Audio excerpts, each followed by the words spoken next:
Why, sure, but it ain't likely any critter would bother boiling greens. There's one that will. And he's been sitting up in the tree for the last 3 hours, waiting for me to go into the house so he can swoop down. Sound like a buzzard. You're close. It's the 10-toed, black-tufted fiddle snatcher.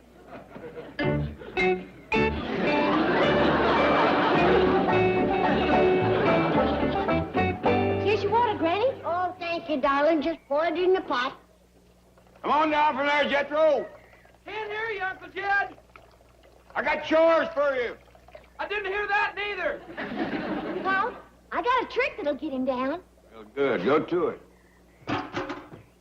Ted, let's have a sociable this evening like we used to have back home in the hills when I cooked my spring collards. Good idea, Granny. I'll invite some neighbors in. Back home, we didn't have to invite them. That's the truth, especially the ones that live downwind. Here comes Jethro. He bounced right back up. Twice. Don't look like he's hurt. Ah, he's fine. You know what Ellie done to me? Yeah, she tricked you out of the tree. Some trick. She throwed me 40 feet on my head. Well, you can fill in the hole later. Right now, we got to get ready for the Spring Eating Festival. Hot dog. I'm cooking 4 bushels of greens, a peck of wild onions, and 20 pounds of fatback. We're hoping some neighbors will drop in. Neighbors? That ain't hardly enough for me. I mean, us. Granny, you reckon I could have a little helping to hold me till supper? Well, all right, boy. Go fetch a plate.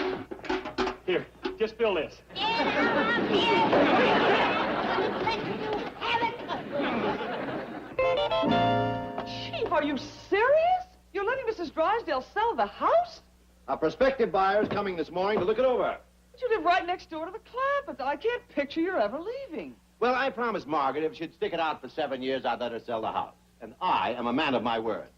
Well, congratulations. You've got newfound courage. You've got self-confidence and maturity. Thanks. I've also got an option to buy the house on the other side of the Clampetts. But your wife will be in the same spot. Not exactly. The new house is 25 feet closer. You'd better think twice about this. Your wife just might leave you.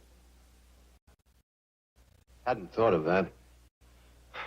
No, I don't want to dream the impossible dream. Yes? Oh, hello, Margaret. Milburn, darling, I hesitate to bother you. You've been so sweet about selling the house. What's the problem? Well, our prospective buyer is a celebrity, doubtless a man of fastidious taste. And I'm afraid when I show him around, he's going to be nauseated. Well, that's simple. Just don't talk so much. I was referring to the fact that Granny is cooking some witch's brew out for the pool, and the stench is blowing this way. Well, maybe the wind will change before the buyer gets there. Don't worry about it. And, oh, Margaret, you get upset with me at times, but you wouldn't ever leave me, would you? Of course not, darling. Okay. Goodbye. Don't ever get my hopes up like that again.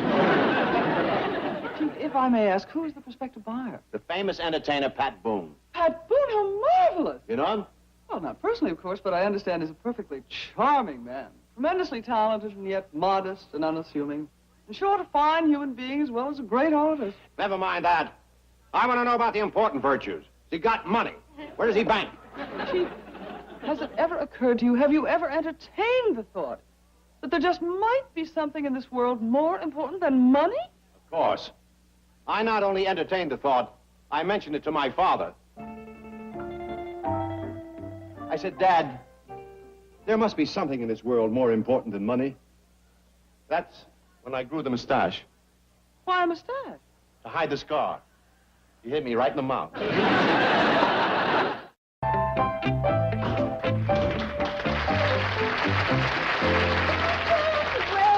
I heard you drive up.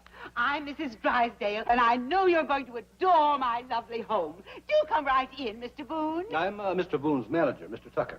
Oh, couldn't he come? This is Mr. Boone. I got him back from a fishing trip to look at your house. How do you do, Mr. Boone? Oh, how do you do? May I ask where that unusual odor is coming from? Odor?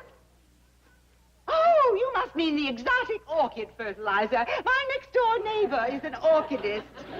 Really? The first day of spring, we have this unusual odor for a few hours, and from then on, it's just heavenly fragrance. Please do. Hurry, right here.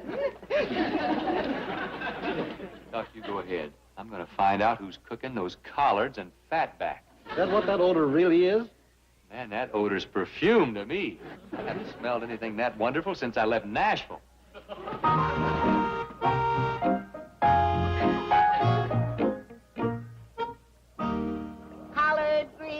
Collard greens, good old collard greens, cornbread and fatback, good old collard greens.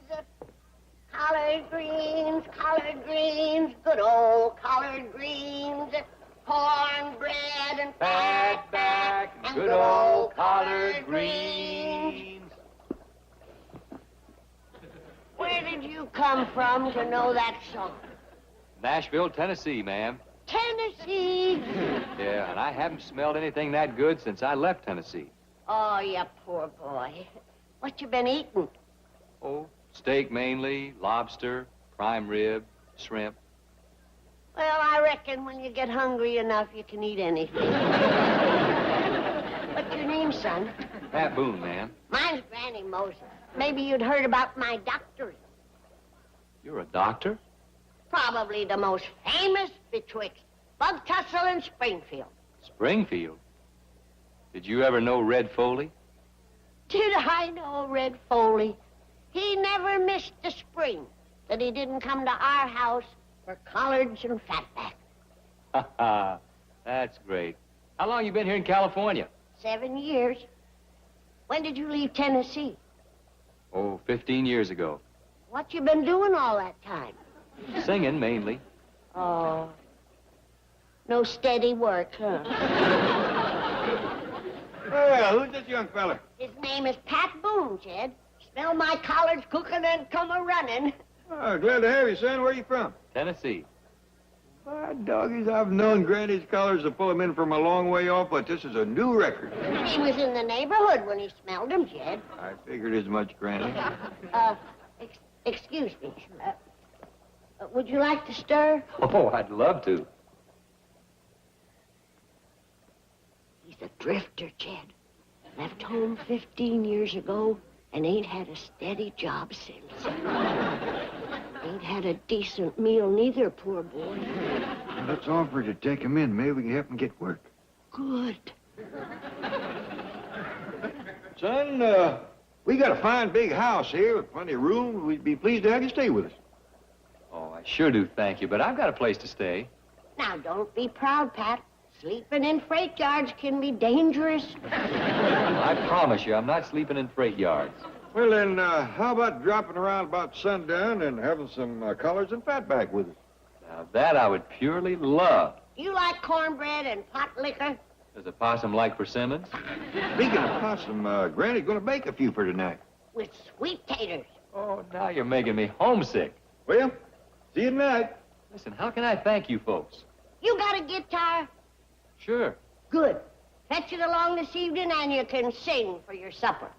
Oh, you play and sing, do you? That's how I've been making my living. Well, as long as you enjoy it. Money and everything. Speaking of money, I reckon you could use a little. Oh, no, thanks. I'll be all right. Oh, don't be bashful. I've been broke myself. I know what it's like. Oh, you're early, Mr. Policeman. We ain't gonna be eating till sundown. You can't build an open fire in Beverly Hills. Oh, sure you can. All you need is seasoned wood. No, what I mean, Wait a minute, aren't you Pat Boone? Oh, well, sure you are. I've got your latest record. The boy's got a record, has he? Well, sure, a bunch of them. Haven't you seen his pictures? No, we don't get down to the post office much. Please don't arrest him, Mr. Policeman. He's a good boy. He just fell on hard times. I'll vouch for that. Is this really on the level? They don't know who you are? That's right, officer, and I'd like to keep it that way. Couldn't you parole him to us? We'll help him. How about if he give up singing and playing and takes an honest job? Thanks, Granny, but I'm just going to go along quietly with the officer. Will we see tonight? Oh, I'll be here. Nothing can stop me. Don't bust out of jail, Pat. Even Granny's collars ain't worth that. I'll smuggle you a mess to the jail. There'll be a file in the Fatback. I hope they don't lock him up, Jed. I reckon it goes hard on you once you got a record. And him with his picture in the post office. Well, we'll look after him. Yes, he's right here. Mr. Clapper for you, Chief. Oh. Mr. Clapper, what can I do for you? Well, first off, we'd like to invite you and Miss Jean to come by this evening for collard greens and fatback. Oh, wonderful, wonderful. Yes, we'd love it. What's fatback? Fatback. Oh. What's fatback? Meat? Oh, yes, Mr. Clapper. I was just explaining to Miss Hathaway what fatback was. Yes, we'll be there. Good. We're going to have a little entertainment, too. A boy by the name of Pat Boone. Pat Boone? I know you never heard of him. He's from back in our part of the country. He happened to smell Granny's collars a-cooking, and he come a-running. Oh, he likes collards, does he? He's just crazy about him. We all been hitting it off real good. Well, fine. We'll be looking for you. Bye. Oh, this is beautiful. Pat Boone met the Clappers and loves them. And Granny's victuals. Really? Yes, he's a collard addict. Now he'll give me anything for my house. I'll call Margaret and tell her to raise the price to $250,000. Now, why, give her the pleasure. This is the kind of thing I do so well. Plucking a pigeon. Well, Mr. Tucker, I'm sure you'll agree that this is a delightful home and well worth $200,000. Well, of course, that will be up to Mr. Boone. Where is he, by the way? He went next door. Oh, no. Mr. Tucker, I'm going to give you the opportunity to be a big hero in the eyes of your client. Let's say $100,000. I'm sure Mr. Boone will be pleased to hear that. Why did he go next door? To investigate that odor. Oh, dear. They would have to fertilize their orchids today. Let's say $50,000. Mr. Boone didn't think it was orchid fertilizer. He thought someone was cooking collard greens in the fatback. $25,000, and I'll throw in all the furniture. Mrs. Drysdale. 10. I'm here. Free, we're free. I've sold the house. Oh, Margaret, you should have waited for me. I could have got a... You got $1 million? Look again, dear. Don't tell me you sold this place for $100,000. No, look again. 10? Oh, no wonder you were yelling, free, free. Oh, we take a little loss. It's worth it to get away from Granny's vile concoctions. Pat Boone would have paid $250,000 for this house. Not after he smelled that vile hillbilly brew. He loves it. He's a hillbilly himself. You just blew $240,000. If you wish to continue this conversation, please lower your voice. Is this low enough? Much better. Can you hear me? Yes. But smile. How's this? Fine. Now, what do you wish to say? I'm going to strangle you. Hairtie me's ready. Is Mr. Boone here yet? Ellie Mae, you ain't bringing that varmint to the Collard Festival. Oh, Granny, he just loves your biscuits and sorghum. Ellie, honey, a bear makes a poor chaperone. Mr. Boone is liable to get the idea that we don't trust him with you. There he is. Quick, hide the bear. Granny, you don't quick hide a 500-pound bear. Well, Miss Jane. My time for the Collard Festival? You bet you are. Granny? Ellie? Fairchild? Where's Mr. and Mrs. Drysdale? Oh, they'll be delayed. They're having a little contretemps. Well, they hadn't ought to eat before they come. Let 'em eat, Jim. Betwixt Miss Drysdale and Jethro, there won't be enough for the Moon Boy. Yeah, he's liable to be hungry. They don't feed him too good in jail. Are you by any chance referring to Pat Boone? You know him, do you? Well, not personally, but I've seen his pictures. And you know he's got a record. Well, he has many records. Yeah, that's what the policeman said when he took him away. I still say he ain't a bad boy. He just got roving feet.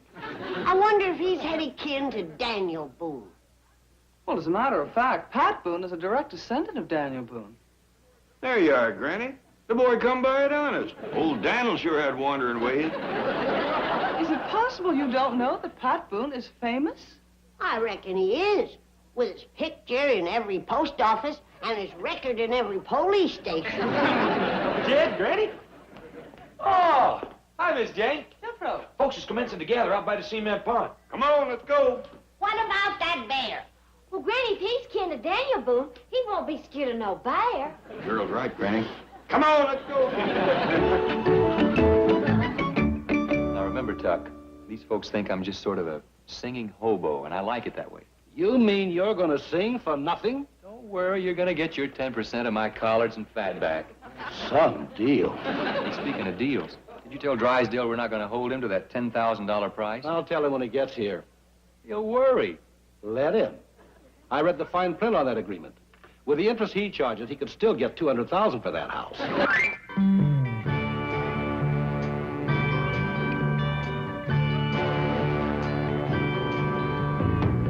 Every time I see that Greyhound bus go rolling down the line, makes me wish I'd talk much more to you when we had all that time. But still it's only wishing, and I know it's nothing more. So I'm never going back, never going back to Nashville anymore. Oklahoma City, yes, I know that she won't treat me cruel. Denver, Colorado never made me feel like such a fool. These are only cities, but they're cities without you. So I'm never going back. No, I'm never going back. Never going back to Nashville anymore.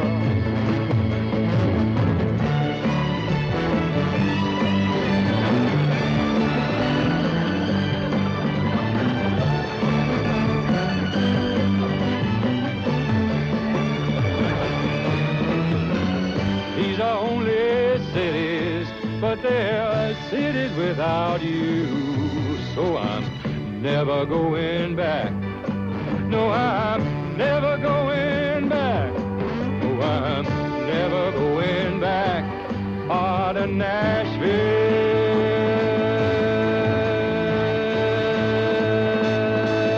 anymore. Oh, no. You in Nashville seen the last of me, honey. I may go on down to Chattanooga, walk up there on Lookout Mountain, take a look, but I ain't gonna see you. I may come on into Fayetteville, Shelbyville, maybe even Feed, drop off in Madison.